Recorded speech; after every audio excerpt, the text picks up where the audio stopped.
There we go. Yeah, man. And we live. We live. Yeah, boy. Podcast number 1, man. Hey, First episode. episode, yeah. Oh, yeah. No niche necessary. Welcome to the channel, people.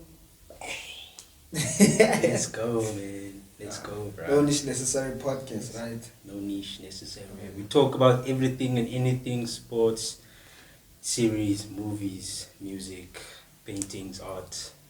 Paintings, art. Because you're staring at one of the paintings. Tech, bruh, science. Hey, man, books, whatever. Economics, business, economy, whatever, fashion, whatever's piquing our interest. Whatever. Whatever, bro, whatever. Whatever, Yeah, whenever, whatever. Alright, man, so you wanna introduce us, start us off, or should I start? Anything goes. I think anything goes. Alright, folks, my name is Sane Trader on Instagram, and my government name is Puka Junior Mzwali. I'll say it one more time, Puka Junior Mzwali. Born and raised in Cape Town, moved to PE, and now I live here in Gauteng. Just a quick rundown from where I basically came from, bruh. So your accent, my accent, you hear that, yeah, I come from like Cape Town side. But yeah, man, that's me. Cape Town side. Yeah. You said Cape Town side. like, that's legit. But anyway, guys, yeah, man, what else about me, bro? I like anime. I like soccer. Watch a lot of soccer. I'm starting to get into a little bit of rugby as well. I like day trading, forex trading, whatever you want to call it, and You like how you doing it. There's difference between liking it. I do forex trading. I'm in for like a year and a half now, so I'm in my second year. Say it I the way do it is, I do also software. I'm learning software development right now. IT course at Richfield, and then yeah, man. I also watch anime, movie series. If you need a list about what type of anime I like to watch, I like fantasy. I like mystery. Don't really watch a lot of horror. I'm not into isekai, even though that's basically what's taking over anime right now. And I like manga, but that's also reading. Yeah, and then your normal adventure type of anime and all that type of stuff, power anime and all of that. To give you my favorite anime character, it will be Garo, then From? Vegeta. Garo's from One Punch Man, best character that was ever created in anime. Don't dispute me on that. You can't dispute me on that, bro. Yeah, Garo, then Vegito. I think will be my next one, bro. Because honestly, I like. That's why I came up with the name Saiyan Trader, bro. I want to be a trader like. I want to be like the Vegeta of trading, bro. Crazy. Yeah, that's the reason why I took Saiyan Trader as a name. Probably And want to then- put Vegeta then. I don't know. I'm thinking of doing something like that, but I want to rather keep my own image there. That's why on my icon, I'll put my link down to my Instagram below. You'll just see it's a picture of me, bruh. But yeah, man, like Vegeta, stays in shape, takes care of his health. He's very strong as well, bro. Strong guy. So yeah, man, I just want to try and embody that, bro. And then as well as Kaneki from Tokyo Ghoul, bro.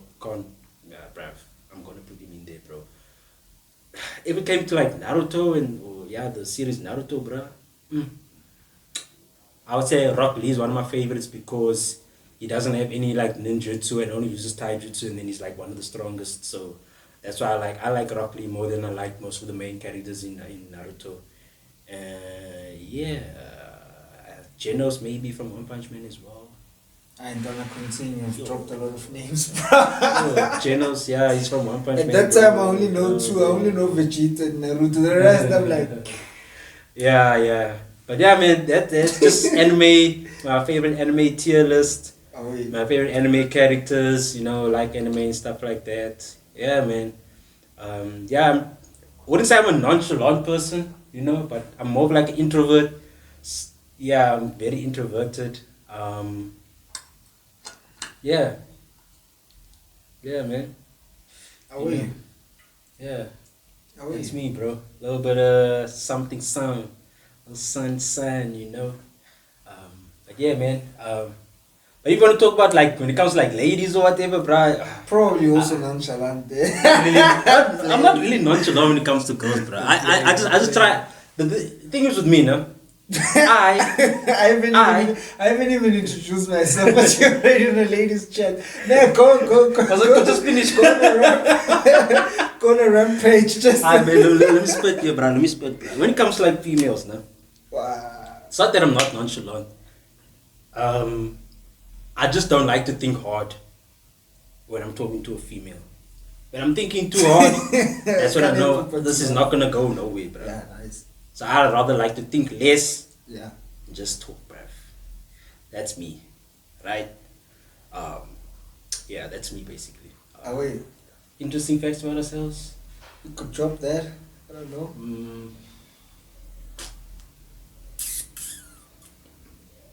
Interesting fact about me is the only like craziest thing I've ever done was like try to shave my tongue, bruh.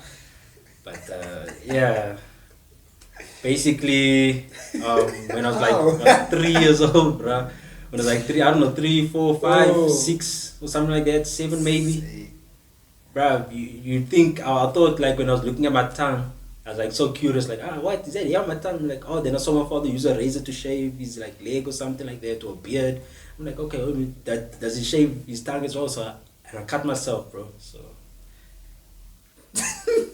Can't help but to laugh. Wow, that's interesting and funny though. Fun fact for sure. Yeah. Let's take a different route on how we're gonna approach it. I think that's why we also started potting, you know, because we found that there's this big gap where mainly podcasts, especially from SA, they focus on, YouTubers in general, they just focus on their interest, or they just focus on interesting topics or day-to-day life of being a student or dating or pop culture, who's done what and what's going on, gossip and all that stuff. Hey, I don't really like talking much about gossip, bro. We won't even touch that. Like, we are not even like that. So in general, when the way this camera, in fact, is going to be way more like cautious if I may use any word. So, but I think definitely a purpose for this like podcast is definitely provide value to people. True. True. They provide a lot of value to people that they can then also use in their daily lives and just grow as well. They can see us grow on the podcast, and then they themselves can grow in life as well. True. So yeah, by that being said, I'm Melly! Melly! Yeah, we Nomadic 3000. Yeah, like I'm Andre. Don't forget to say 3000 like I'm Andre. Bruh. Yeah, that's one of the few interesting facts about me, that nickname, you know. My friend once gave me, started calling me nomadic because I've been, I haven't. What does nomadic mean though? Yeah, because I told someone you're almost like a nomad, and they kind of got angry when they did research of the name of the word nomad. Yeah, nomad. Then they're like, wait, what does nomad actually mean? Hold on, let me go check it out. Because then I explained to them like, no, nomad means this, as in you travel from one place, now you're living in this place or something like that. That's what I meant when I said, so at least they got the context of what I was saying, which is not. But like, what does nomad? I think you've touched on that base. Like, I haven't traveled the world 100% or even like. But you've been basically damn near like all over South Africa, but most of the coastline of South Africa. Yeah, coastline. Like, my grandfather is from Limpopo, so I've been touching base also on that side, the real north, as I like to call it. You know, the real north. Then I'm from like a space where it's between Pretoria and Mpumalanga. So it means I have visited Pretoria because that's the closest city. Then I had access to Mpumalanga because that's also closer to where I'm from. The first malls we ever went to was the malls near Mpumalanga, like Witbank and all those spaces, you know. Yeah. Then my grandmother's side is from Swaziland, so we had few family trips to Swaziland and things like that. Then they relocated to Springs, Kwatem. So that's where the Jozi element came in. I started traveling to Jozi, visiting my cousins on holidays, all that side. You know, my father's from Tembisa. Oh, hectic, Tembisa. Yeah, I'm from Hectic. Tembisa. My grandmother's from Alexander. They met at Tembisa with my grandfather from my father's side. So I also have that element on that side. Then I was born at PE because my mom was studying at PE. Then stayed, went back to PE. I used to visit, but I went back to study at Port Elizabeth. Then right after Kaleche. Stop calling it Kaleche. Just call it Kaleche. So Kaleche, Tinaga, I've been on those ends too. Then I went back home, flew to Cape Town to study Woodstock. And then I stayed in Cape Town for 2 years, PE 3 years, then came back home, then we relocated to Jozi. So that nomadic lifestyle, like I'm only like, haven't even got to my 30s, but I've always like Been up and down. been up and down. Like even primary school, I didn't go to my local primary school. I went to Kalinin, which is like a distance from where I stay, you know. So which is also the other side of PTA, you know. I used to even take a bus. That's the other thing. Like other kids had transports to pick them up. I used to catch a bus to go to primary, like to go to school at primary. So that nomadic element, like how my grandmother raised me and things like that, to be independent and always find means to travel and be in different spaces. And also reflects to my personal lifestyle. Like I love running, I love being outdoors. When I'm that fitness guy, but I love fashion, I love dressing for function and things like that. You know, even my hairstyle changes a lot. You know, that's what they're gonna pick up in these episodes. Like, okay, now he's wearing a cap. Oh no, now it's tied up like that. Oh, now he braided and things like that. You know, so I'm very nomadic in how I approach life, and even the car that I want, like I want a camper. You know, I wanna travel to Namibia, drive to Namibia and camp there. You know, I wanna do trail runs because I'm heavy into running. So I'm planning such things for my life and where I wanna be.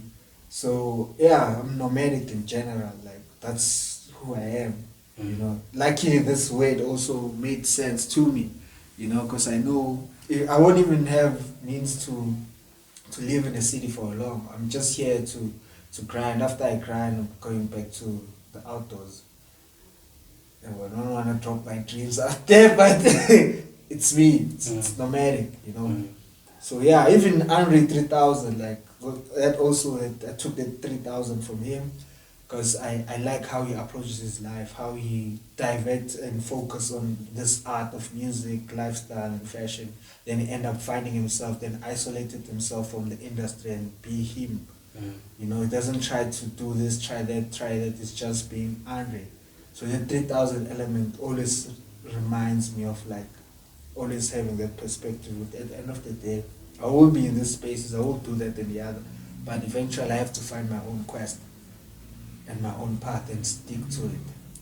Yeah, so yeah, that's me. Yo, it's so deep. I'm like, yo, Max, you're so deep.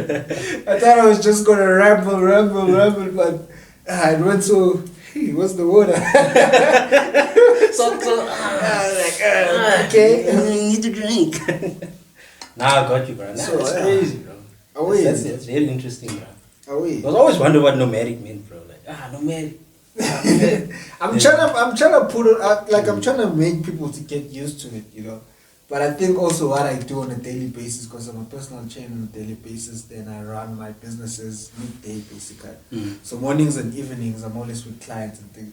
It's hard to introduce yourself as nomadic to clients. Hey, you have to give your company, because you would like to say like, you can call me nomadic, bro. But yeah, But then it's like, but they need to trust you as well. So you can't just give them a name like this, bro.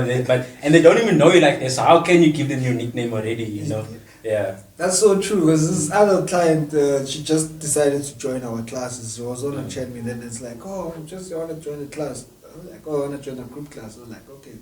What's your name, by the way? It's like, I'm Bonnie. And I almost said nomadic. Because it sounds so cheesy when you give like your nickname. It sounds so inviting. And it's like you already know me, you know. Like, when I say nomadic, it's like, oh, okay, male, sure. But nomadic is another personality of its own. you know. So there's you and there's that fictional character that you like to create, you know. Yeah. So giving away the fictional character in a professional setting could be quite easy, but at the same time you have to have that balance, you know, where profession is profession, you know. Even imagine meeting a client or corporate client or things like that, because I also do lifestyle, brand management and all that stuff, you know. I'm trying to get into the space where I'm able to build a brand from what I know and what I've learned, my experience, expertise, and things like that. So I can't say I'm nomadic 3,000 to a client of that caliber. Even the clients that I'm training individual, I can't say I'm nomadic 3,000. But when they get to find my Instagram, then they see this other world. Okay, there is fitness, but this guy can put a fit on. This guy seems so cool. He even skates. Hey, we both skate. Oh, we need to get back into skating, bro. Yeah, you need to get Actually, speaking of that, bro, I actually met a guy on campus, bro, that skates, dog, and man's like pretty good at skating, bro. I didn't see him skate, but apparently he told me there's a skate park in 4 ways, bro. There's I think there's a basketball court in basketball court in, was it Randburg? Is it Randburg? For sure, it's Randburg. I think it's Randburg. There's a basketball court, and the skate park is in 4 ways, bro, which is down from the campus, bro. Because the campus in Bryson 4 ways is now not so far away. But hey, and they go and skate that side. I'm like, oh, can you do like kick flip, tray flips? Like, yeah, I can do everything, bro. It's like, oh shit. Yeah, you need to get on your back, bro. Me, I longboard. Because where I'm from, we don't have a skate park. We have big roads. Like the one thing I appreciate about the hometown in Kamala, Promo Spring, is that the township has like big, nice roads, you know. So it started way back because this local brand, Push a Small Water, they used to like skate and things like that. And there was this also crew where they used to cycle the BMX. So there's always a nice, cool thing that. They have that a very like cool to live in, bro. I would say, because especially a township, like it's very nice for like a place for like kids to be. It helps kids be outside as well, especially in this day and age, because you need kids to be outside, though. But, yeah, that's so true. Because the other thing that me and my friend from back home, Peter, we've managed to influence my younger brother and his peers. So they are like regularly skating now. Like I was like, oh, give my younger brother my board. Like I won't be there for a long time. Things like that. Then they fixed it up and started skating. His friend bought a board. His friend bought. Now it's like a crew of that younger generation. Because we also took it from other oaks and ran with it. Then us now we managed to pass it down. Then they are doing it. Then I'm like, wow. That's like a generational thing that moves from one end to the other. And I think township needs such things, you know. Because I won't lie, some don't even like what we do that side, you know. The way we dress, the way we conduct ourselves. And I mean, because you're very different from like the norm or like the status quo that's in a township, dog. So exactly. For sure, now people won't either. I think they just don't understand it, bro. You know, I think it's a thing of like understanding and trying to figure out exactly what it is. Maybe they just can't figure out like, why are these guys like skateboard? Skateboarding is so dangerous, bro. You know, it's like your parents, bro. When you tell them, you're gonna skateboard, bro, with no helmet on. What you doing, bro? That's reckless. So things like that. yeah, it's reckless, some bro. they do take it like that, but some it's like nowadays in township it's cool to drive a car. You know, it's cool to drive your mom's or your father's car. And then once you get at a certain age, you're no longer allowed to play soccer. It doesn't seem cool. You're no longer allowed to skate and all that stuff. You always need to be on wheels. Hey, why is that, man? The older you get, the things that you used to do before can't be cool anymore. Skateboarding. It's our society and how like people think and how we undergrade and upgrade what's not supposed to be upgraded. Like being cool, like back in the hood, like where I'm from, it's like you have to smoke weed, you have to smoke cigarette. That's masculine. That shows that you're for lack of a better word, you're a man.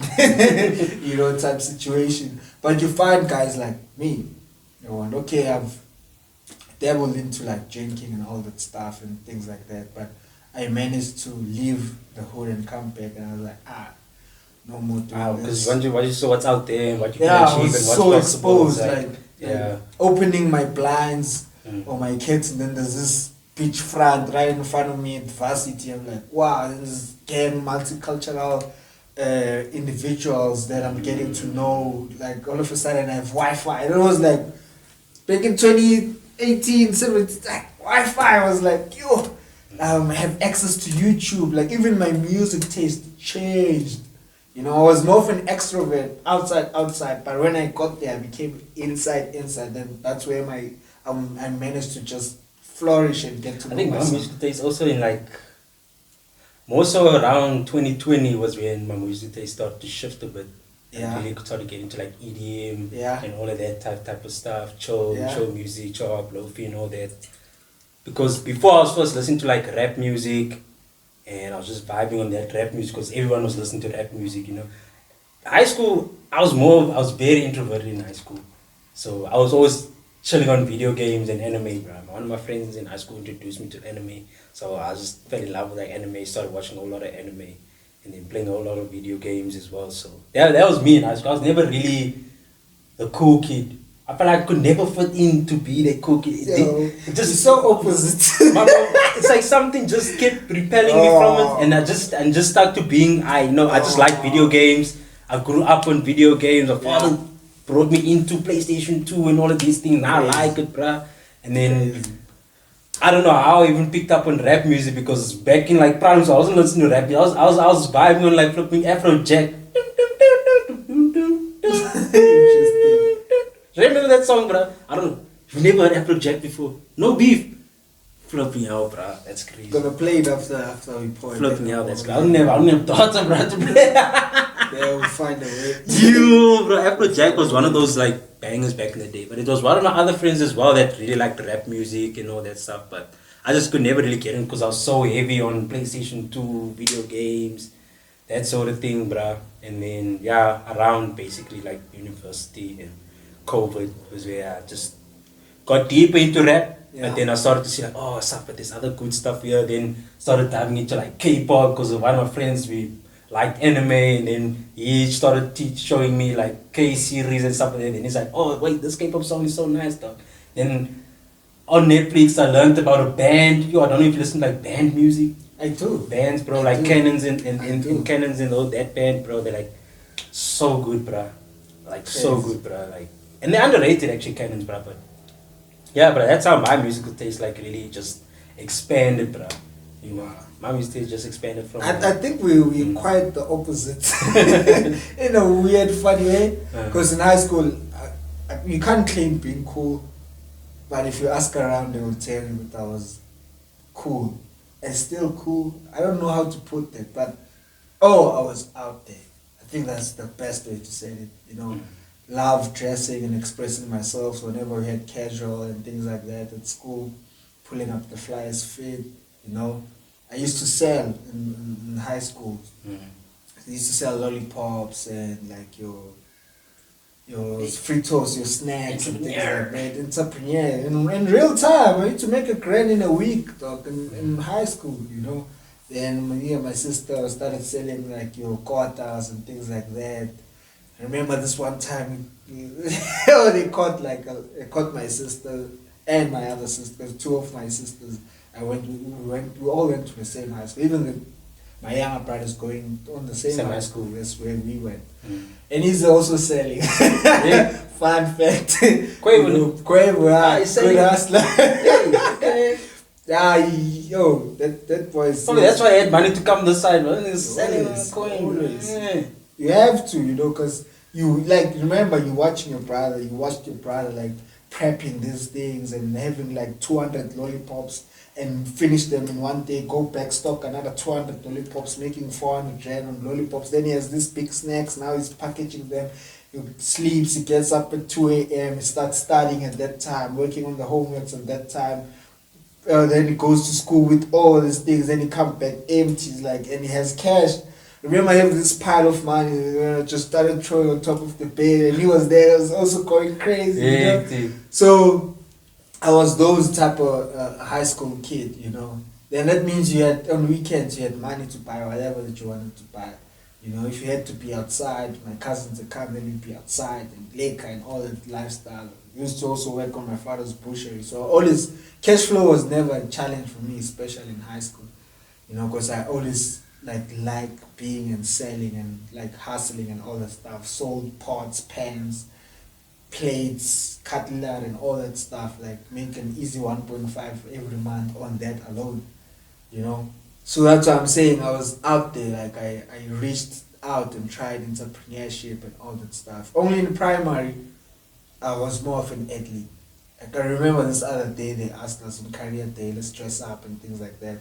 I showed up wearing a whole Puma outfit. It was shorts, Puma, top was like tight fit gym type silhouette and like Puma running shoes because I used to like Usain Bolt, still am. You know, big fan of Usain Bolt. So I was like, I wanna be an athlete.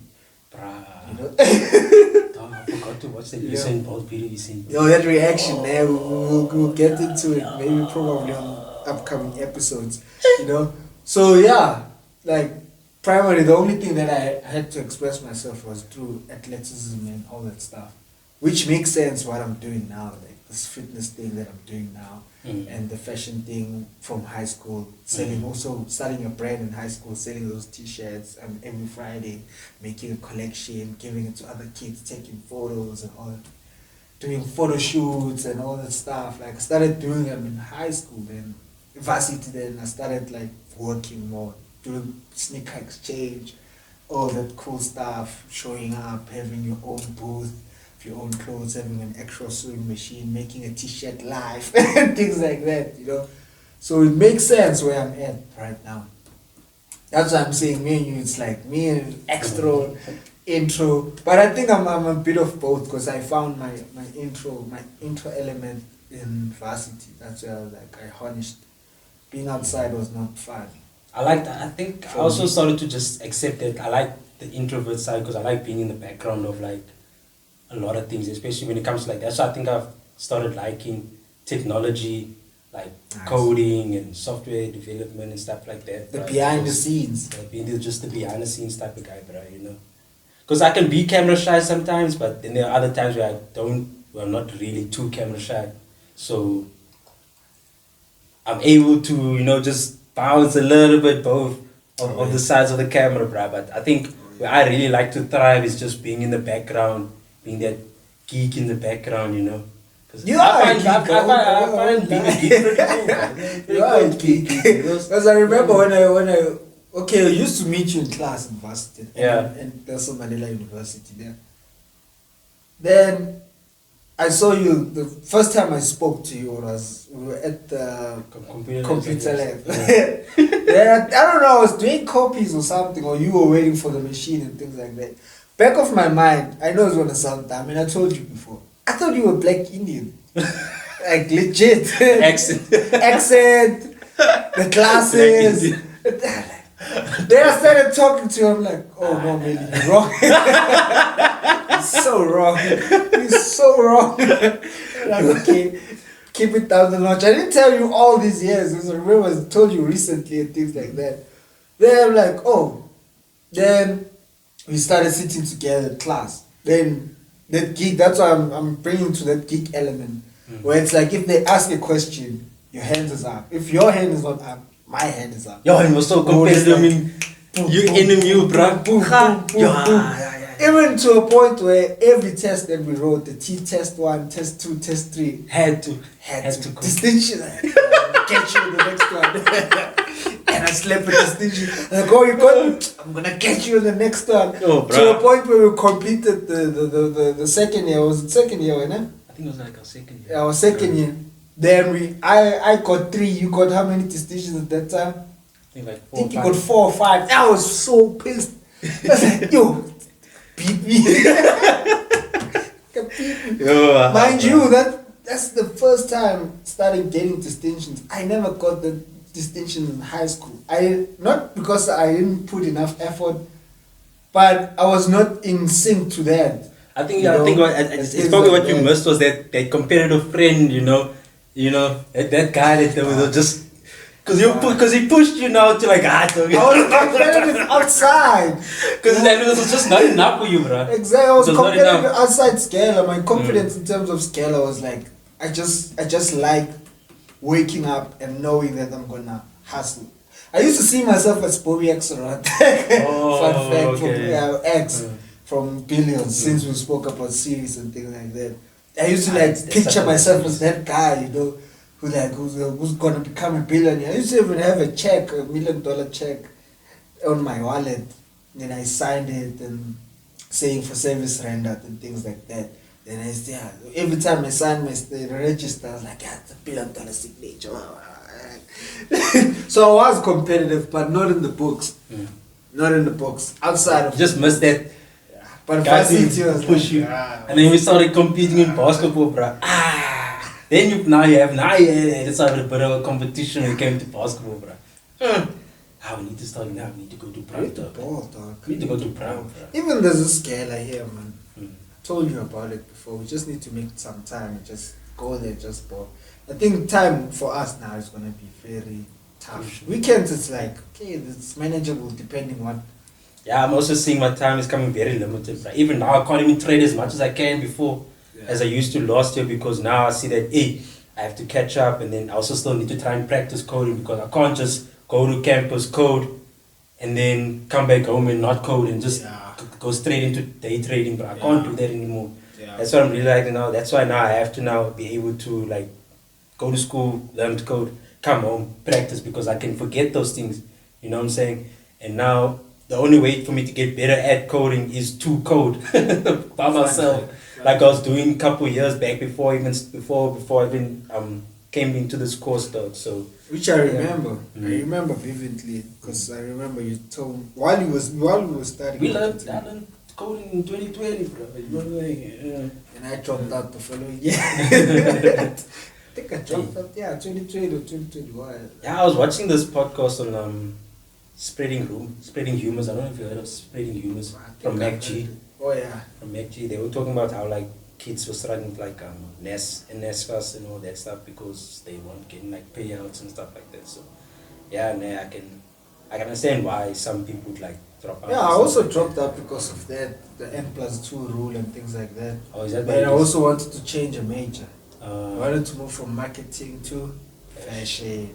Then tried that. They're like, no, fix this and the other. Then they said I need to sign that I acknowledge all this debt of 80K. Then I was like, then my uncle was like, yo, sign. And I was like, Uncle, no, it's a lot of money. I cannot acknowledge such a debt. It's not on me, you know. Oh, the debt.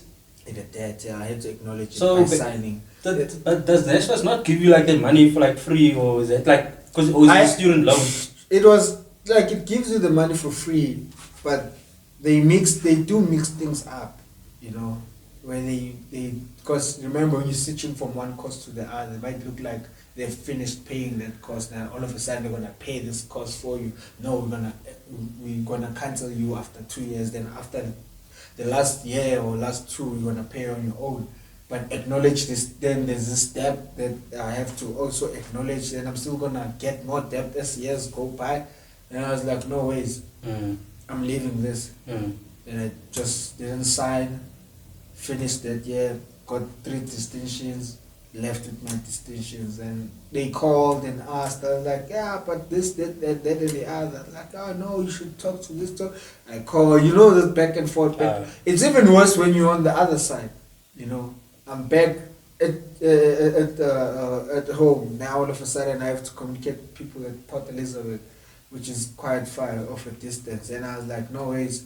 I wanted to do fashion, so I'm going to fashion. So if I'm going to school, I have to go to fashion school. Then I came here. I've been taking trips to this side.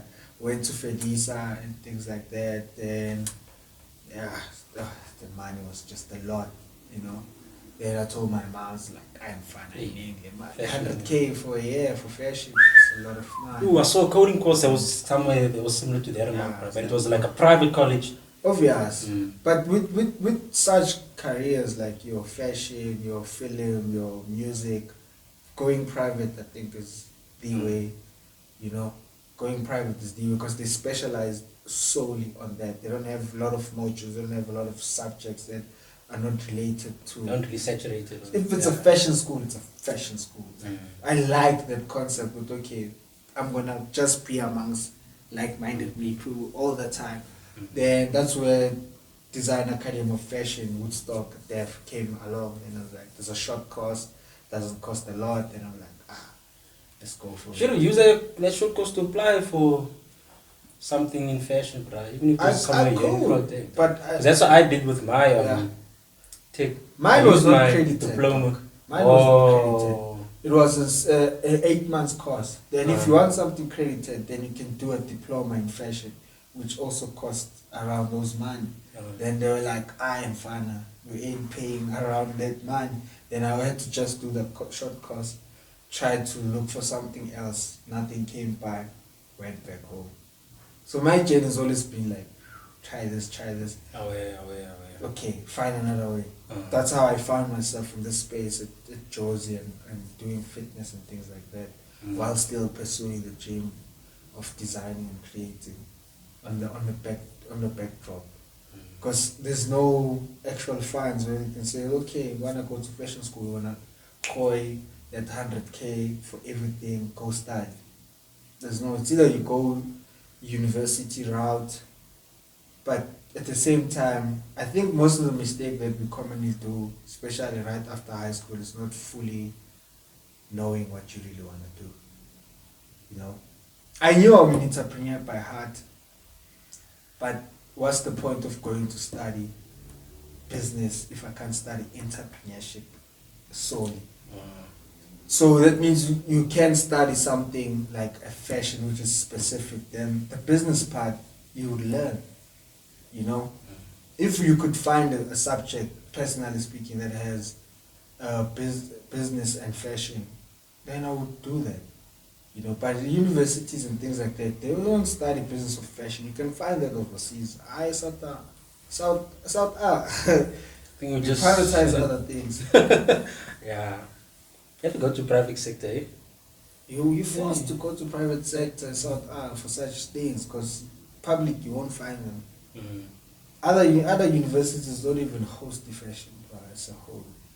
They don't have the department of fashion as a whole. It's like, who wants to do that in a way? And you know, when you're at university, you have things like N-NASFAS where you don't need to stress about.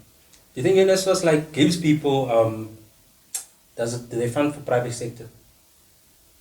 But private sector can be expensive, so doubt. Yeah, N-NASFAS could give you maybe 30K, then the rest of it you have to pay. Hey, or get a bursary. Yeah. And things like that. I won't say it doesn't, but there's a way. But that way is not knowledgeable to us. Like N-NASFAS is like any system in government. There's a way that you can go through things and find information and utilize that.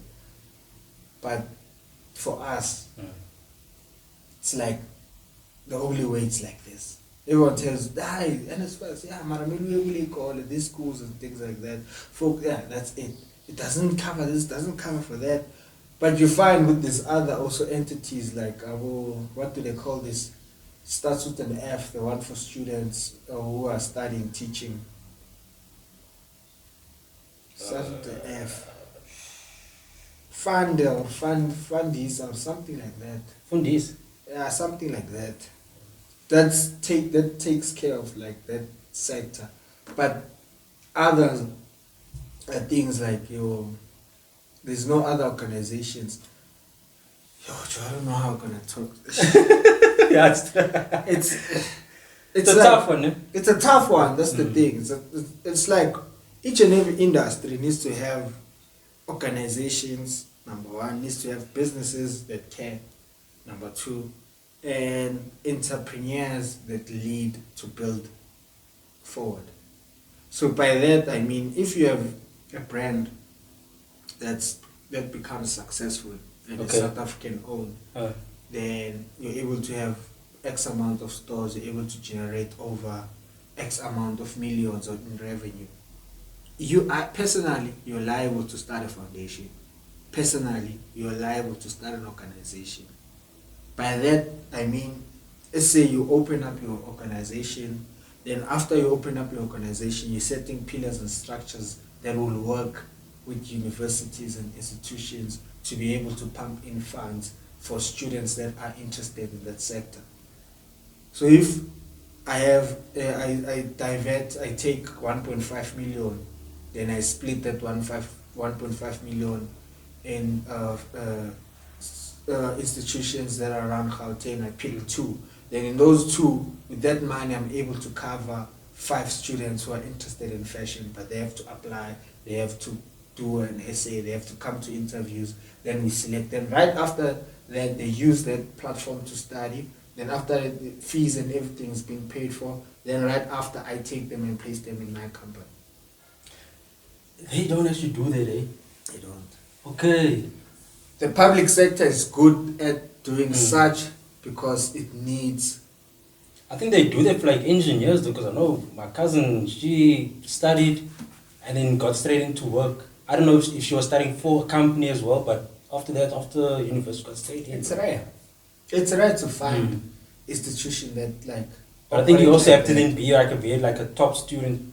You have to. If you're telling me that you're gonna pay for my fees at my fashion school, and I'm gonna get a job right afterwards. Damn, you're guaranteed. Come on. Yeah. I have to show up. Yeah. The only thing that I have to lose is to show up.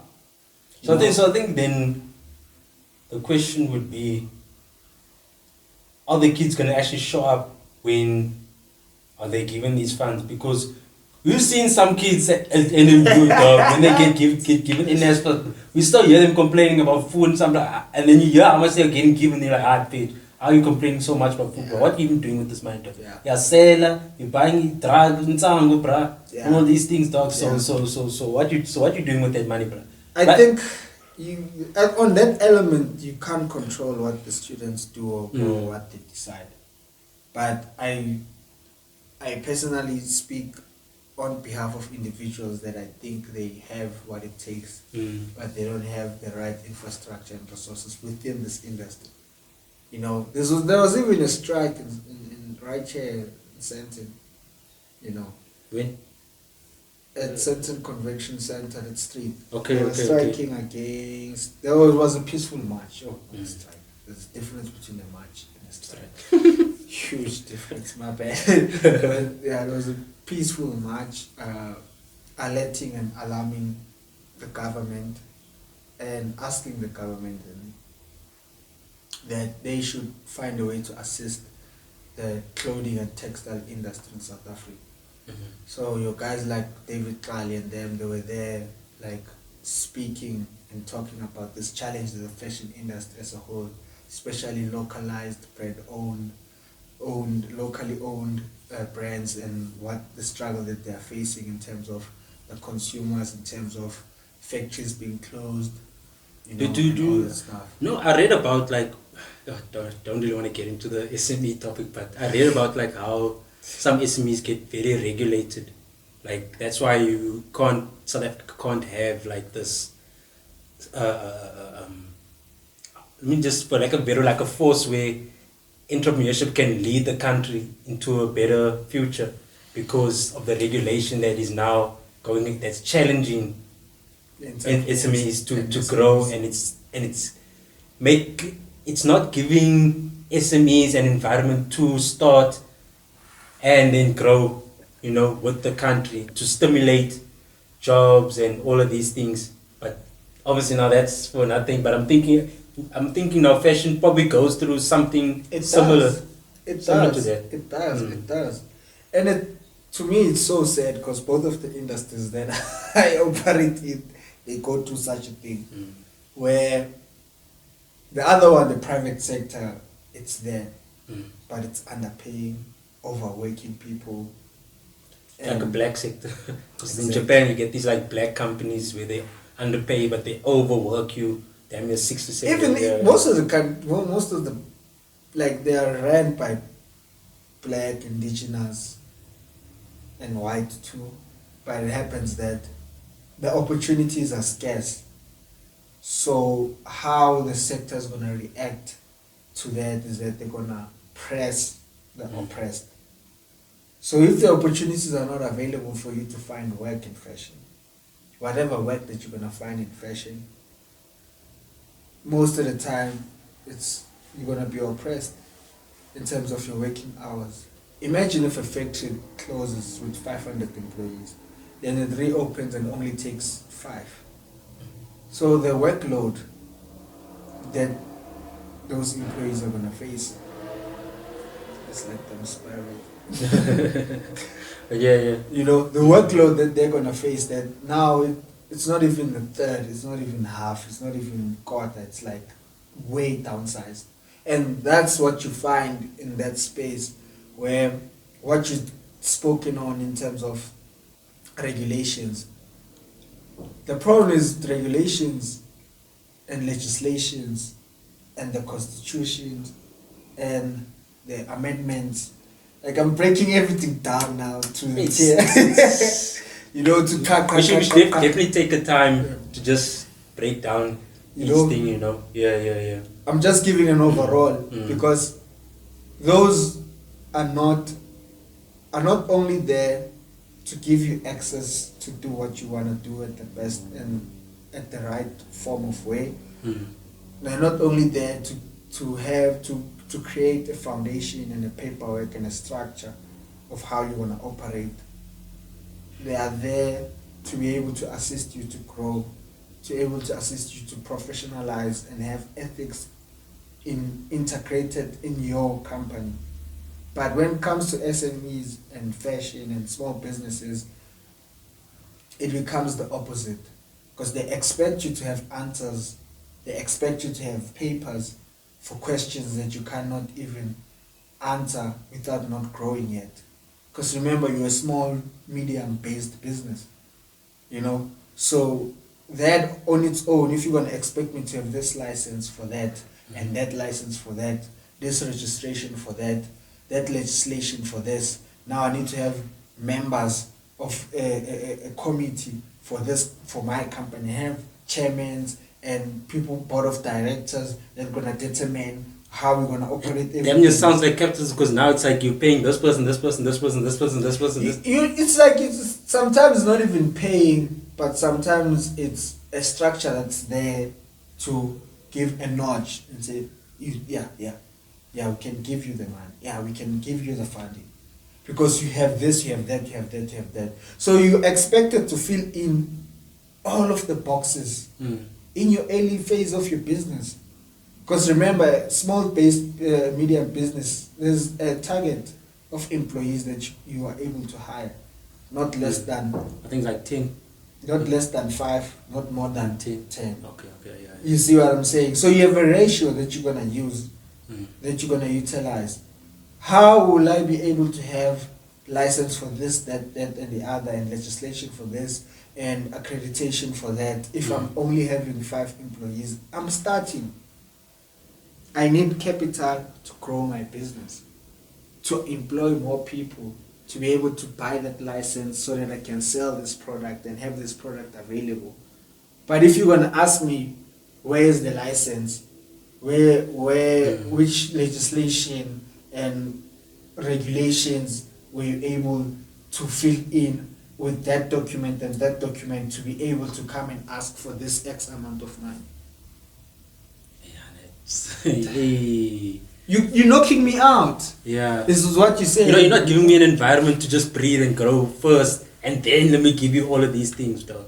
And the other thing, with these things, there must be, I'm not saying at NYTA. Like give them like leniency, bro. Like just give them leniency to grow, establish, then come with all these like things that you need, licenses, amendments, so on and so forth, accreditations, so that then you know that this business is a legit business, you know. You're right there, because I'm not saying NYTA and all these other entities, your ITC, your I don't wanna but there's okay, your ITCs are like for big businesses and stuff like that. Some they even specialize on a certain sector than other sectors. But for young youth and NYT, it's like your CETAs also, it's there. Those are the ones that we can access and say, oh, look, we want this, we want that. I'm not saying there's no structure. What I'm saying is that there's no behind the scenes that assist young, small, medium businesses and entities to be able to be at the right step of getting this, that, and the other to grow their business. You know, they tell you, okay, if you're in this threshold, you're gonna qualify for this, and this threshold you're gonna qualify for. So thresholds depends on how long have you been operating, how long your company has been registered, the revenue that you are able to generate in terms of a year. Are you paying taxes? Are you even things like that? Those are the thresholds. Then each and every threshold has a certain amount that you qualify for to apply. Yeah. You see? Yeah. So imagine I just started my own company, I have this concept, I have this idea. I registered last month. If I'm gonna go to NYT, I'm gonna say technically you only qualify for threshold 1, but we need you to operate for the next a year or 2 so that we can see your feasibility, so that we can see your projections in terms of things. So it's almost like damn yeah, they weren't really checking them before when they should have. Like normally you would start checking on a company the day they register and see. Then because that way then it will give them the opportunity to then be able to qualify this for this threshold and this threshold early on, instead of them now once they damn yeah, let's say code established, not hard established, I'll just use that as a reference. So co-establishing as in they're getting started, but they've had some profit, some business, some will say maybe 3 years. So that means now it's like after those 3 years, then they register, then only again they have to now start looking from that 3-year point onwards to see that you have to work this amount of years to get this. Yo, it'd be like that. Hey, bro. It'd be like that. On the other hand, is that okay? It's fine. I have to operate 6 months and generate this X amount. I mean, if it's like a couple months, then I think that's still the other reasonable. problem. Okay, there's 2 problems. On the small businesses, what I tend to realize, and it took me a while to see this. The main problem that's making small businesses to not grow, especially that are owned by youth, we know nothing about administration. We know bare to minimum about administration. I mean, they barely taught us admin in our marketing course. Besides being taught, I understand what you're saying. Yeah, they didn't teach us legit. And also, I did business studies before I did marketing. There was no form of administration that was taught, you know. Because that was like a course. They just told us about entrepreneurship. They told us about personal finance. They basically gave us overviews of almost anything. They taught us about economy, your supply, demand, and all that stuff. Fine. Logistics and yeah. Where's the administration? Because the other thing, I tend to realize now that what will force, what will push, what will have impact on my end and in terms of being a small business is that I have to nail down my admin.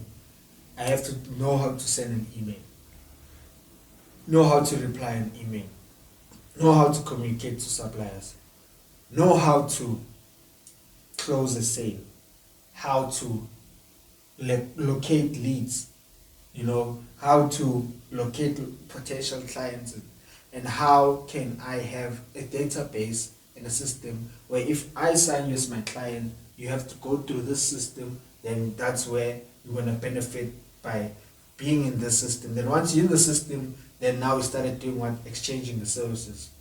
Because now you find a client, all we rush to is exchange. That's basically knowledge of the market, essentially. You know, that's what I read about here. Yeah. You know, so the admin is the foundation, the structure. It's based on the administration. How are you operating? And do you understand how to operate? Do you understand the market that you're in? How does it work? How to drive demand? How to drive supply? How to supply? How to exchange the goods? How to retain custom? How to keep engagements? There's this thing that how, which how sometimes is none of your business. But if you won't get started, you will never answer how. You will never create a system and a formula of how you're gonna operate this admin. Because once you're able to figure out your administration also comes with what? With paperwork, comes with what? Receipts. It comes with legitimately of showing the exchange of the goods, when, what time, what product, how much money was made. Then you're able to do what? To have the financial books. Because it's admin, it's financial books, it's funding.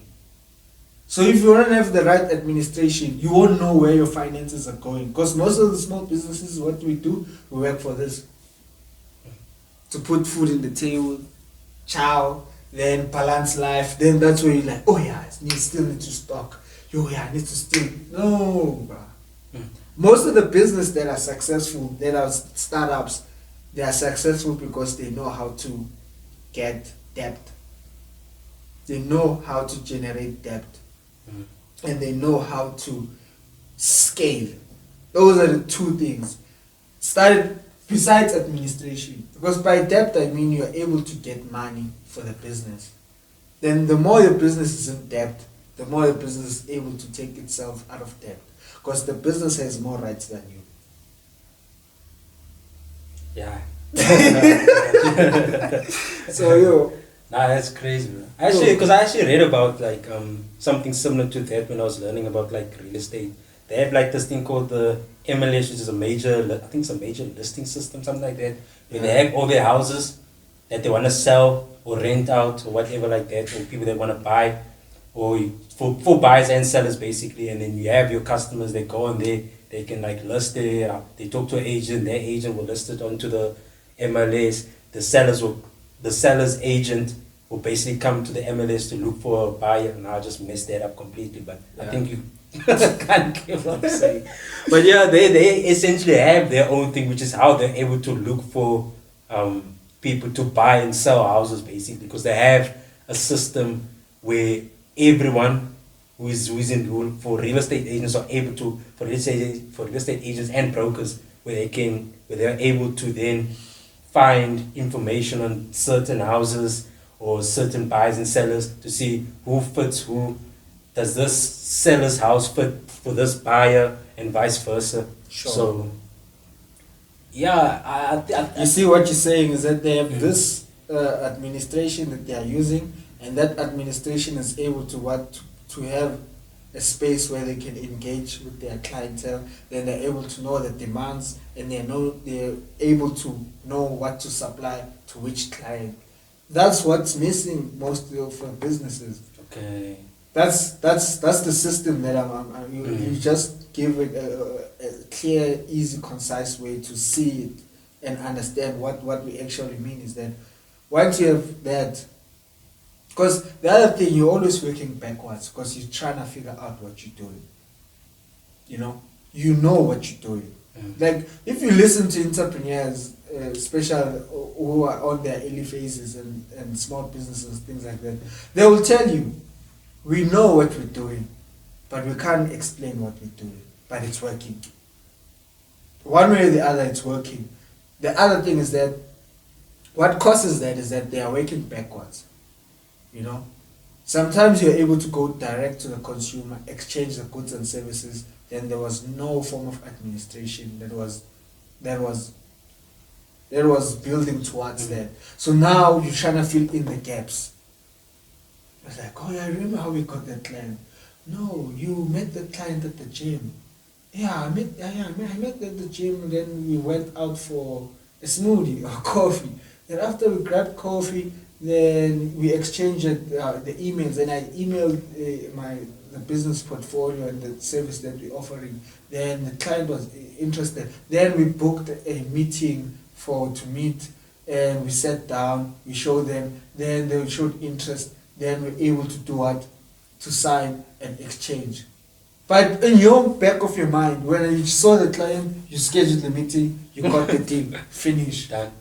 But there's this administration that you did from step 1 to step 2. So that's where the small businesses, they are failing. And that's why when it comes to the funding and all these things, it's hard for them to get it because there was no form of build-in admin to a point where I will use my personal account to get the money from the client. The client won't ask me, is this your business account? Some they would, but they want the service. Yeah. You have the service. So that, let's say 1.5 goes straight to my account. Then I'm like, the client paid. There's this 1.5. Then like, take out the 1,000 and do this. Then the 500 is left. That's your revenue. That's your income. That's your financial stream. So if you don't have ways to keep receipts, you didn't even send the receipt to the client. Just took the money. So there's no proof of exchanging of goods. Remember when you're watching the drug series? There's a series called The Wire. So what matters is that The Wire. Yeah, The Wire. It's an I need old to series. go watch it. I don't know that film. Yeah, it's a good series. It's a good series. Mm. You know, what mattered for the cops is that they needed to be on the wire to hear the conversation, be at the location, and see the exchange of the money plus the exchange of the drug. So it happens that there's new kids on the block who doesn't understand that you are not allowed to give the drug and the money at the same time, because that is a proof. If the police can take a picture of that, it's a proof of exchange. So the other thing with businesses is that proof of exchange, it's not dialed in small businesses. They are not able to find and create and have an administration that will show that proof. I'm saying, okay, we found a lead. After the lead, we had a show, we had a sit down, we discussed this. So this like, was yeah, the agenda, and we've spoken of, but this was their reply. Then after their reply, we send an invoice. After the invoice, they looked at the invoice and inquired about XX. Then after, not even the invoice, send the price list. They look at the price list. After the price list, they chose all those things that they wanted from us. Then we send the invoice. Then they pay the invoice, which went to this account and from this client. Then imagine doing that consistently for the next 6 months, the next year, then you go for funding. The financial expert is there. Even if you go venture capital, or even if you go for angel investors, you have a financial backing that shows how you operate, because you already have figured out what's the service. So you need a logbook. It's like having a logbook to log every single process of everything you did. Because you could probably even have a logbook for the specific response that you want to get from the client to show that, okay, this is confirmed that I can get him give him the invoice, which then lead to the sale, and you close the client and all that stuff. I think on the back end, that's where small businesses they fail, you know. And the other second thing that I didn't bring, that I wanted to say is that you're not the only one that's looking for that money, because they will tell you, you need to go to our classes, but you need to book for our classes and all that stuff so that they can teach you the basic of this, get the certificate. After the certificate, then you can apply. But we are full. But you find other small, not even small, you find that, for example, at Port Elizabeth, they have the capital. So only 10% or 20% of the money was spent to entrepreneurs. Now they have 80% that's just sitting, waiting to be chowed by anyone. Then you find out then 70% of the money is being utilized to assist small business, but there's 30% that's left that's been waiting for. Then you get to apply and say, they're still going to put you on the waiting list and things like that. So there's no direct line. Mm-hmm. The privileged ones are the ones that are able to bump into the manager or the chairman who's in charge. Then you just talk to that person and say, I'm looking for funding. Then they send you to that guy sends you to that, then you send your email, you send your things, then boom. It's really nice to know people. It's not just nice, but it's rather important to know a network. Especially in South it makes me think about this guy on YouTube, bro. How him and his group of friends, how they network, they go to like freshers events and all of these stuff, bro. I think I've seen this type of networks and events you want to go to, like Cotton Freshers, like before Cotton Fest, that happened. I saw they seemed like they went to like Brahman, a place to go talk, network with people there. Yeah, network, like a lot of, there was this one guy named, I think it's a Robot Boy, I don't know if you know. Yeah, I know. I know Robot Guy's Boy. very insightful, bruh. I think he was talking about like the value of like an artist or something like that. If you as an artist have to bring your own equipment, lighting, sound, and all of these things pay for your transfer, then it's kind of like they probably don't value you enough. But if you don't have to bring all of these things and you just have to show up, then face card, I think you probably get more out of, more money out of that, like exchange or contract, than whereas someone who has to now pay for this, and then be able to make the music or do something there. Whatever the product might be. Mm. Yeah, it is. That guy's very insightful, bro. I need to go look up that guy, dog. I once listened to a podcast that was being interviewed, how his journey and how he came across. Very talented individual, no cap, But I think that's the other thing, taking yourself serious. We are not even taught that, bro. From at a young age. Especially when you're in the business, dog, like taking yourself serious. Like, I see it a lot because this thing, it's like when you have to like poke clients or like getting leads, number one, just getting leads. I think it's like, dog, poaching a client, bro, is, I feel like that thing in entrepreneurship can be like taboo though, but it's something that's necessary because, hey, you need to survive as a business, bro. Besides surviving, that means like you can't even speak for yourself. That exposes that, okay, you do have a good product, but you're not able to make someone interested in just listening to what you want to offer. So it means you can't even win one ear. So if you can't win an ear, how are you gonna execute whatever that you say you're good at? You should say you're good at this. But if you can't make me be interested and say, okay, let's have a sit down. Because I've tend to realize is that we rush. Like, there's two types of clients, personally speaking, and my general perspective. It's also simple. Mm. There's the male, there's the female. But also in male and female, there's two types. Yeah. There's one that shows interest, and there are others that don't show interest. Because the other thing, the moment you start approaching and poking, they know that you want their money. So you have to find a way to make them to take their own hand, put it in their own pocket, and take out the money and give it to you. Because some will tell you, I will see you month end. They will just push you out. I will schedule that meeting next week. I take out my diary now, and I ask you, when are you free?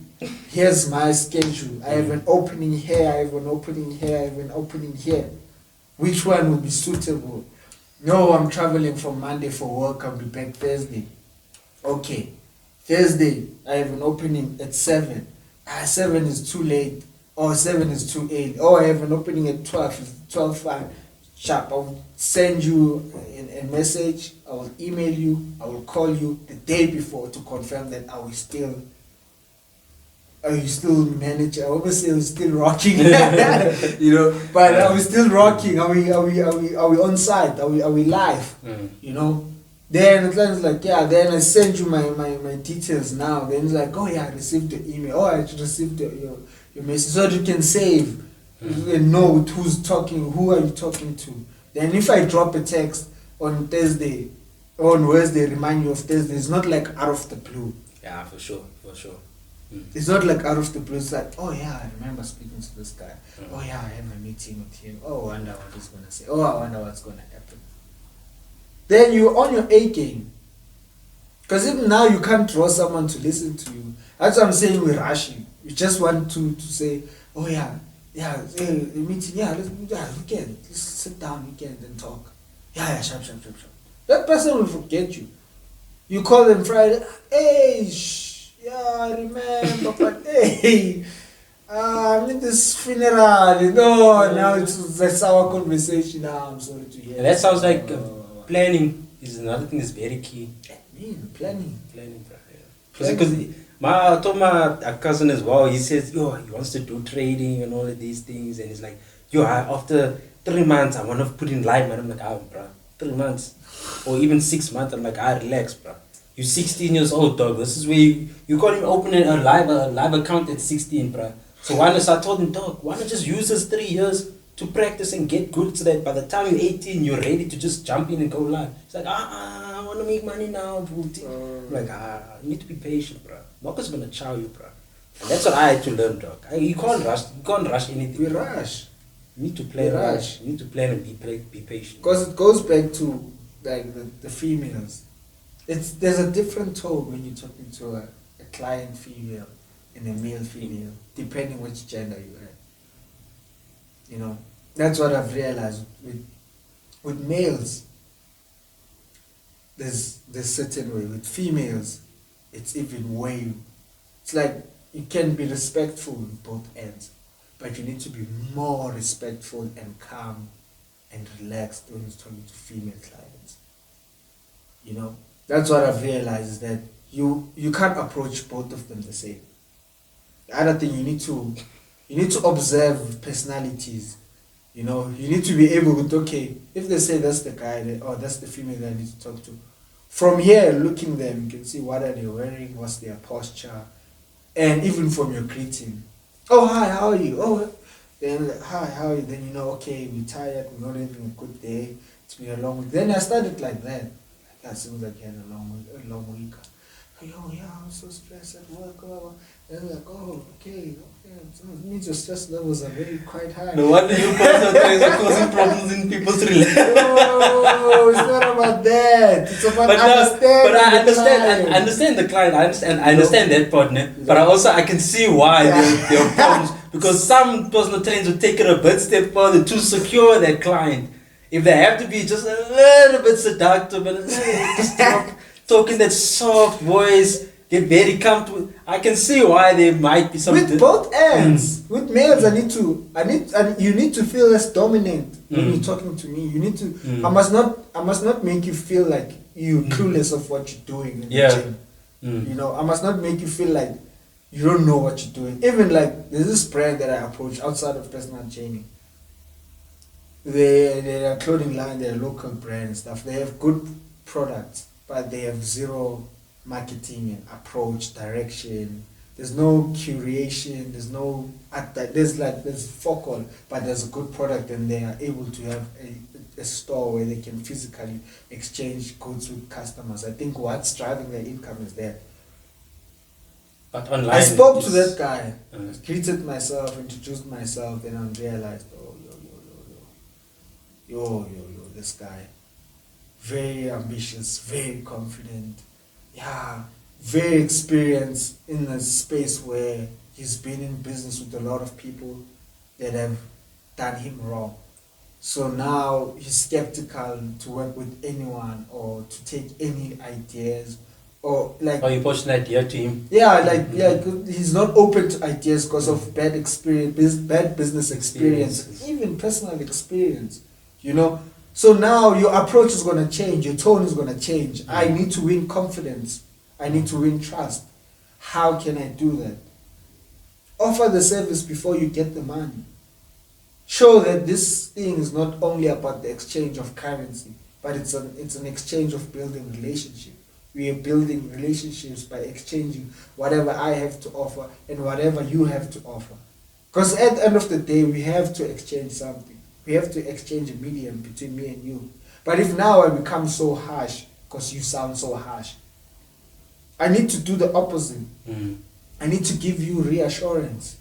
So also with clients, you find that, okay, this guy is clueless, but wherever he works at, he knows what he's doing. He's only clueless because this thing is new to that guy. With females, she's very independent. And then she's able to plan and be concise in everything she does outside of the gym. Inside the gym, it's a new field. It's frustrating. She hates it. But she wants to look good, she wants to feel good, she wants to be healthy. But the problem is, there's these obstacles that are there and only can be achieved with time or having someone with the right experience who understands what you want to do and what you want to achieve and find a way to align them. So now there's two. He's the boss, but he's not the boss in the gym. She's independent, but she's not independent in the space of this field. So now I have to do what? Reassure. Use their upside to upgrade their downside. Then that's how things work. But what do? We rush. Want to get to the bag. Want to get to the bag. Yeah. Want to get to the man. Then you're gonna lose the deal. You're gonna lose the funding. Employees they're gonna leave your business because you're not able to communicate on a human level. Because what matters is we're all human. But as a leader and as an owner, you need to understand personalities, human characters, and how to approach different types of individuals. They are the guys that you need to make them feel good about themselves.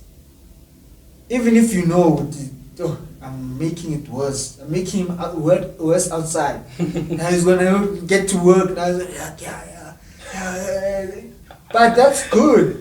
Because it's almost like you want to give him confidence in the gym so that he can take it outside. So rather let him make that little false confidence mistakes and be all, so that once you've developed that proper confidence in him in the gym, it will translate eventually outside and into different places that he's in. Even like meeting a mentor, then your mentor says, oh, this guy is a well-known or just a well-renowned business person. Then you want to learn from them. Then he says, oh, I have a meeting with a client. We're going to grab coffee at Seattle around 11 a.m. Can you make it? Then you say, yeah. Be there at 10. Find the right table for you guys to sit. Then when he walks in, it's not like the other way around where your mentor is waiting for you. Then the client, you just say you get there, you're in the elevator, or you're walking up the stairs. You're walking with the client, but you don't know that you're walking with the client. You didn't do your homework. Ask what company, who's the owner, who are we sitting down with? Then you get them, immediately I bump into this guy, the elevator, I'm already game on. Because of course, I'm showing up a fit. Of course, I'm wearing, how did you say, I'm the boss, I'm going to get a table there, we're going to have a sit down. And then you do the intro. Imagine, your mentor sitting there, getting up. I was like, oh, you already met Melly. I was like, oh, he's my junior. I was like, oh, you're a junior consultant. Yeah, I was like, oh, you picked them very nice. And then, stop waiting and say, oh yeah, meeting is at 11.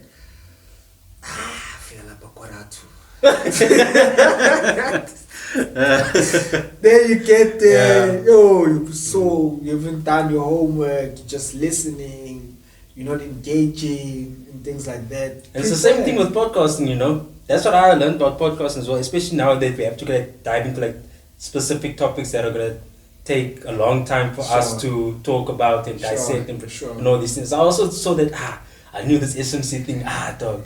I couldn't, even though I couldn't get to it early on in the week, let me just try last night. Try and grasp a little something quickly, bro, just so that we can get into it, dog, because I saw SME, it's going to be one of those. That's interesting. Yeah. But one thing you talked about was that exchange. I like how, have you noticed how before, back in the early days, exchange was first of goods, but now exchange it's almost as it's transformed into more of a relationship thing where two individuals now have to exchange something of the other, but it's not tangible. Exchange now is not just physical, it's also now something that is intangible, basically, is what I'm trying to get at. And I see that for me to get a client, I need him to trust me. So the way for me to trust him is to show him that what I'm going to do for you actually works. That way now I can gain your trust, I can gain your confidence, True. and now we can find into business. True. And then the physical sale or the physical exchange can basically happen. And the biggest mistake where I think small businesses get it wrong, based off what you just spoken on, is overvaluing and underselling. Elon Musk company is basically overvalued, but I mean they trust Elon Musk because I mean he's built his business. They've seen the track record of Elon Musk. So do you blame him to overvalue?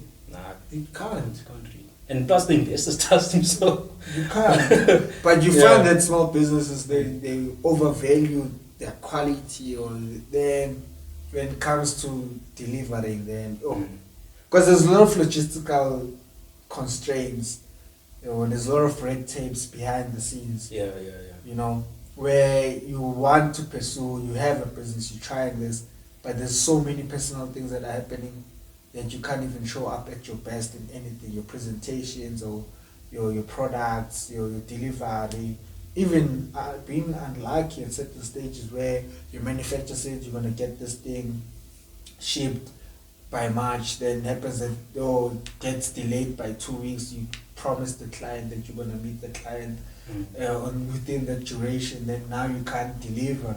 Then now you've overvalued your product by saying that they expect arrival time was this, then you didn't deliver, then automatically you've under-delivered, But it goes back to that reassurance, communicating, like taking a screenshot and showing, okay, this is your product, this is my supply. They are telling me that it's gonna be delayed 2 weeks now.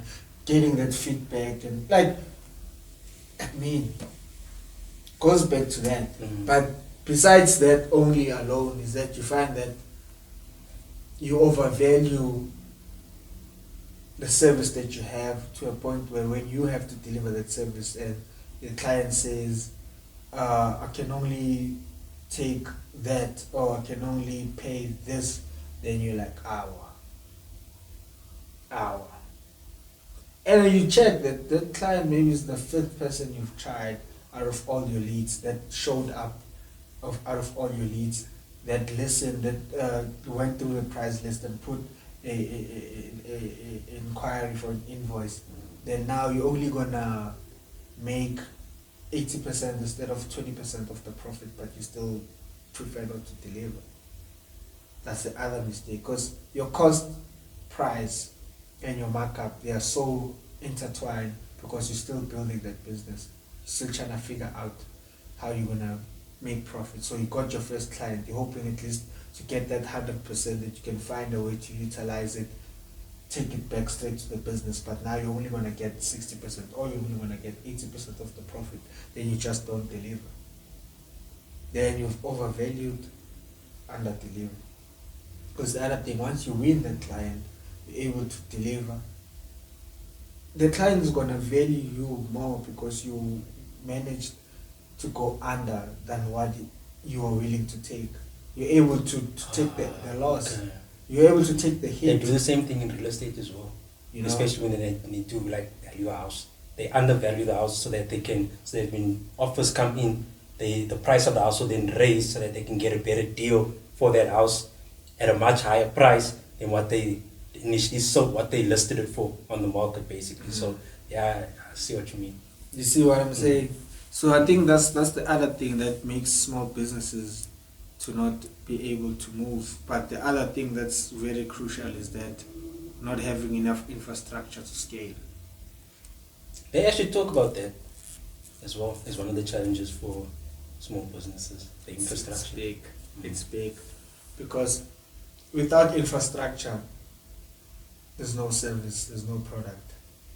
So in order for mainly the businesses that are currently growing now is that they're able to scale at a rapid rate.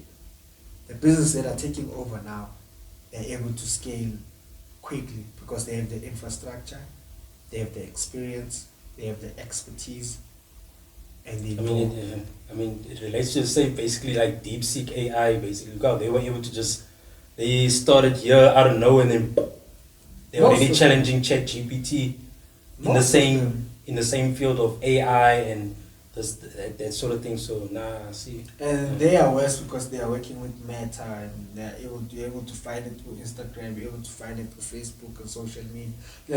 It's seamless, you know. They distribution of the channel distribution.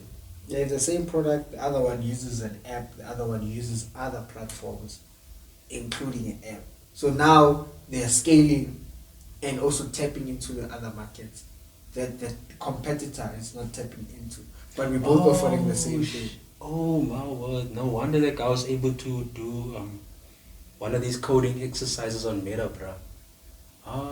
Okay. I see what You see what I'm saying? Yeah. Scaling. Mm. Take your time. Mm. Figure out your business. Mm. Be on the ground. Work hard, so that you can work smart. If you won't work hard, you will never find a way to work smart. Mm. I was walking back. There's construction. They're renovating the building. Uncle and them, they are arguing. There's this drum. I don't know how to call it in English. What? It's like a drum. Drum? It's like a. It's like a big Cylinder. trash can, big cylinder trash can. You see those big ones where some they store water, some they store oil. What's the? Oh, like a canister almost. Yeah. So Something now they are arguing because they are trying to take it up there. So now they have to tie it and all that stuff. Then I was like, "Guy, do this, do that." Then I'm just laughing. I walk back from the gym to home. Then I walk back to the gym. Then when I got there, I'll take a picture. You can post it here so that people can get the context. They took 6 to 7 drums and they joined them together so that they can push the wheelbarrow and throw the ramble on the ground because they are up there. But when I first walked, they were arguing with just one drum. How are you going to place it right there? You know? So what I'm saying is that they had to communicate, they had to work together, they had to solve a problem and come up with a solution and work on the solution. This is all the administration. So essentially exchange of ideas had to go through, so back to exchange again. You know? Yeah. To a point where we're able to work smart. Because it's going to be pointless for them to go 4 stories, 2 stories down to just unleash the rebel and push the empty wheelbarrow up and do the same. But they were able to find means to make it more efficient, to deliver quickly, to just unleash the rebel and just start to work and get to the main thing. So that rebel and all this approaching, poking, administration, figuring your finance, just to be able to lay a brick. That's what I'm saying, to work hard. So that you can work smart. So that you can find a way to work smart. Because once you work hard, you want to understand the business that you're in. You want to understand what it takes to be competitive. You want to understand which resources you need, which infrastructure you need, your channel of distribution. You want to figure everything out. And figuring out is not sitting, it's actually putting in the work, learning from your failures, trying this, trying that, applying for that, getting rejected, back and forth, reopening, restructuring, and all the thing. Yeah. To a point where now it's like, cling, Euphoria. everything just kicks in. Mm-hmm. You see what I'm saying? Mm. So, scaling, distribution, that's the last end of the chain. The business that's not business life cycle chain. Business life cycle. Nah. No. It's something else, just textbooks, bro. Crazy. Nah, that was textbooks, but Crazy. yeah, I forgot what it was called, but I think we did it in like second year or something like that, bro. Yeah, We also proper. did all the steps of like a Proper. business life cycle or Life something. cycle. Or But start those- I think it's business startup. Yeah, business Startup, startup, yeah. entrepreneurship with Mr. Kupang, yeah. That guy. Hey, guy China, teach. Miss that thing. Yeah, but yeah, man. But yeah, dog, yo. Oh, you talked for an hour. I thought we just gonna ramble, talk about random stuff, talk about ourselves. I tried it for. Yo, how we went on, bro. Hey. But yeah, no. Yeah, wait. I took us on a whole tangent, bro. You know, I brought it up just to reference, but then instead we just you went deep, no, and I didn't even stop you. Start saying, oh, wait. That's a nice segue. Okay, yeah, but Because I thought we were gonna talk about random stuff. On the back of my mind, I was like, first episode, I'm gonna ask you like, what's the last 5 things that you've googled or that you've researched on ChatGPT or something like that. Then we just ramble about those things and just like some random stuff. I mean, we just talk about. yeah, But yeah, we're already over time. Yeah, we did it the right way. Did it the only way we know how to. I think next, episode 5. This is episode 1, bro. Yeah. But in another episode, we'll talk about like what we searched like in ChatGPT. We can talk about flipping shoes, underwear, bruv. Well, I took shoes. Interesting, you know, because I was watching this. See, people in South Africa have such a good kick game, bro. Air Force Ones are like the main kicks here in SA, bro, and then Jordans, bro. But like I said, that's a topic for another day, man. I think Puma is taking over, but we'll talk. You know, Puma is taking over. But yeah, man. Nice episode today, bro. I actually enjoyed today's episode, bro. I hope you guys also enjoyed it there as well. Jeez, bro, this light is so bright. But anyway, no need necessary poop, poop, poop, poop. And we're signing out, bro. Same trade right here, bro. Gang business all day, bro. To the moon and back, bro. Melly, no married 3,000, bro. The one and only, bro. In the flesh. Wow, I made it. I'm gonna make it. Yeah, man. We're signing out, guys. Make sure you like, comment, subscribe, bro. And yeah, man, you guys can even also give us some topics that we should talk about, you know. Something that interests you maybe and you want us to just tackle or whatever, something like that, man. Me, I'm afraid of the comments because I know the viewers. I know there'll be viewers that know what we're talking about then. Because there's always... But I think their criticism will be like constructive for us, especially as we grow as a channel, brother. Sure. It will be nice to read people's comments and to see like what they have to say. Maybe they'll tell me like, oh, Junior needs to talk more and try and word out his points better, construct. Of course, the introvert has a concern with that. You know, so yeah, obviously, man. You know, I'll welcome all criticism, bro. All criticism is all welcome day, every day, no? on this channel, bro. All welcome. Yeah, do the right thing. Thumbs up, man. whatever. Do the right thing. And anyway, guys. Yeah, man. Sane Trader, Nomad 3K, Nomadic. Yeah. We signing out. No need to say we boy. Boom.